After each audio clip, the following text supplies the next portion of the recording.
Hello दोस्तों, तो बोले तो स्वागत करता हूँ मैं आपका आज के इस नए व्लॉग में। बोले तो मजा करते हैं, चलो आगे देखते ना। तो वाइफ ने तो उठ के कमरे की लाइट चालू कर दी, लेकिन मैं बिस्तर में पड़ा पड़ा अंगड़ाई लेते हुए ऐसी आवाजें निकाल रहा था जैसे गाड़ी का टायर और ब्रेक घिस रहे हैं। अरे झूले लाले, तो तू भी उठ जा जल्दी, नहीं तो तेरी बीवी बर्तन की तरह तुझे भी घिस देगी बाबा। तो सुबह के 6:45 बज चुके हैं। नया दिन, नया सवेरा और नई बीवी।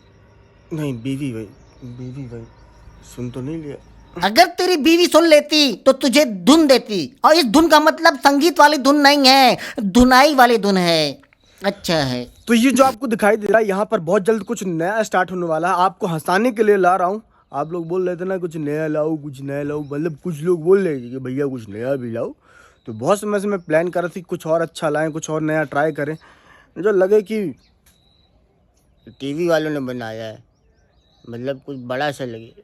अब उतना तो कर नहीं सकते, ई चाहिए ई। माला मांग रहा है, माला। ये माला नहीं रे, माल की बात कर रहा है, पैसे की। हाँ, तो जितना है उतना लगा के कोशिश कर रहे हैं। आप लोग के सामने जल्दी आएगा, अच्छा लगे तो बताना। तो सुबह उठ के इतनी सारी व्लॉगिंग करने के बाद मुझे ध्यान आया कि कुछ ना कुछ कमी है बॉडी में। मतलब कि ब्लड शुगर, ब्लड प्रेशर तो ठीक है, लेकिन टांगों में हवा ज्यादा लग रही है। तो बहुत देर से मैं कुछ ढूंढ रहा हूँ, लेकिन मुझे मिल नहीं रहा है।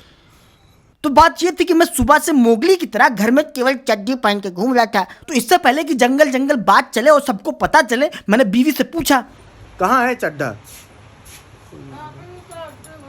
तो मम्मी और पत्नी दो ऐसी प्रजाति हैं कि कपड़ा एक बार भी पहन के उतारो ना तो उसको सीधे धुलने के लिए डाल देती हैं। मैं सच बता रहा हूँ, कपड़ों में उतना मैल नहीं लगा रहता जितना निरमा लगा रहता है। एक ही चड्ढा, वही रोज रोज धो दिया करो। देखो, वैसे तो मैं परफ्यूम लगाता नहीं हूँ, लेकिन अगर लगाता भी होता तो खुशबू परफ्यूम को नहीं, निरमा की आती पता है सबको। तो सुबह से मैं मोगली की चड्डी पहने हुए घूम रहा था। अच्छा हुआ कि पता नहीं लगा सबको। अच्छा है जिंदगी का। आप जो मुझे देख रहे हैं वो आधा सच है और आधा फंसाना। अच्छा है, पूरा फंसाना नहीं दिखा सकते, नहीं तो फंस जाएंगे। लेकिन अब तू चड्ढा पहन ले, क्योंकि तेरा घर गोवा नहीं है और तू आलिया भट्ट नहीं है जो स्विमिंग सूट पहन के घूमेगा। तो चड्ढा पहनने के बाद मैं मम्मी से पूछने जा रहा हूँ। तो अपना बुलेट प्रूफ चड्ढा पहनने के बाद मैं वाइफ के पास आया किचन में, फिर वहां से अपनी मम्मी के पास जाने लगा। तभी वाइफ फ्रिज के सामने और दरवाजे के पास आके खड़ी हो गई। भाई साहब, मेरे मुंह से मोटा सा एक्सीडेंट हो गया। मोटा सा नहीं, छोटा सा। हटो तो सामने से। हाँ ठीक है। तो मेरे मुंह से जो हाथी निकल गया था, मतलब है कि जो निकल गया था, वो निकलने के बाद मेरे एक्सप्रेशन कह रहे थे कि इस कहानी का वास्तविक घटना से कोई संबंध नहीं है। अगर वास्तविक घटना से इसका संबंध निकलता है तो इसे मात्र एक संयोग कहा जाएगा। मुझे माफ कर दो भगवान के लिए।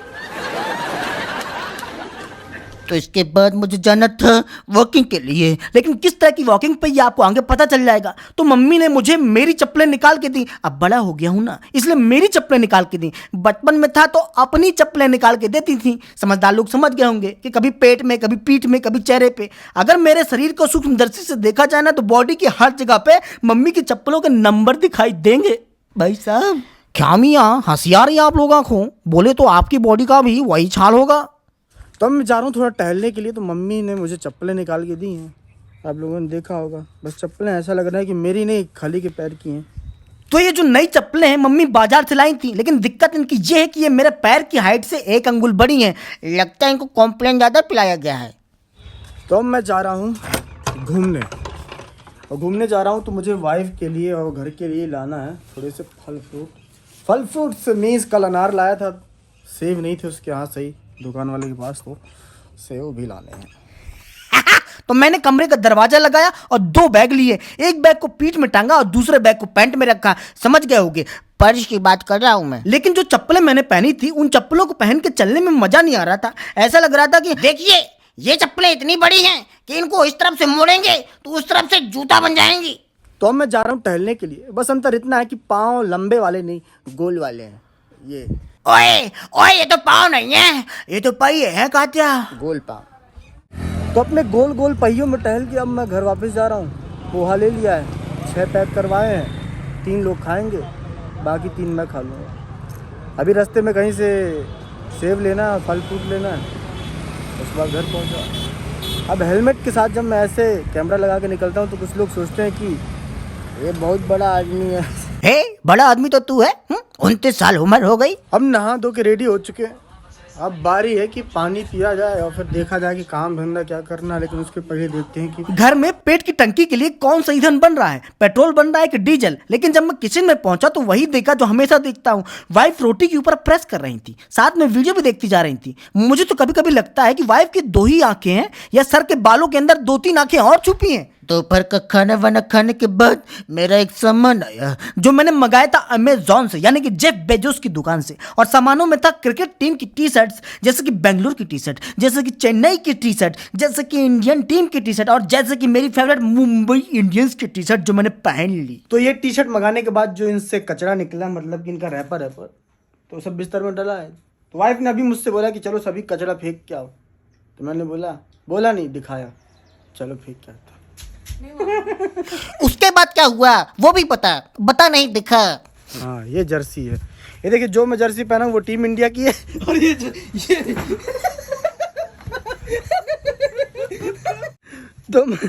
तो मैं उसके ऊपर कुछ कमेंट करने वाला था, क्योंकि वो तौलिया और बनियान पहन के चल रहा था। खैर, तो इस घटना के बाद हम लोग शाम के समय गए एक वेल्डिंग वर्क की दुकान पे, जहाँ पर हम लोग को कुछ बनवाना था। लेकिन वहाँ पहुँचने के बाद मैंने देखा कि यहाँ पर इतना सारा लोहा पड़ा है और इतने सारे लोहे से इतनी सारी चीजें बनी पड़ी हैं कि मुझे एक आइडिया आया। आइडिया तो सुनिए। तो हम लोग लोहे की दुकान पे एक एंगल बनवाने के लिए आए हैं, ऐसे लटकाना है। तो यहाँ पर सब चीज़ें लोहे की बनती, लोहे की खिड़की, लोहे की दरवाज़ा, लोहे की कुर्सी। तो मैं सोच रहा हूँ कि वाइफ के लिए भी कुछ बनवा लूँ। वाइफ बोलती है कि जहाँ भी जाओ, जिस भी दुकान पे, मेरे लिए भी कुछ लिया करो। तो यहाँ से भी लोहे का मंगलसूत्र, लोहे की अंगूठी और लोहे की चैन बनवा के ले जाऊँगा उनके लिए। एक काम कर, बनवा के लेके जाना, बस पता चल जाए तेरी बीवी को, वही लोहा पिघला कर तेरे मुंह में भर देगी और फिर तुझे जब भी सर्दी होगी तेरी नाक से नाक नहीं लोहा बहेगा। तो एंगल लेके हम लोग घर पहुंच गए, पर एंगल थोड़ा सा बड़ा था इसलिए इसकी कटाई चल रही थी। पर जब इसकी कटाई चल रही थी तो इससे बाहर आग निकल रही थी भाई साहब। तो मैंने सोचा क्यों ना इस एंगल की आग को अलग एंगल से लिया जाए।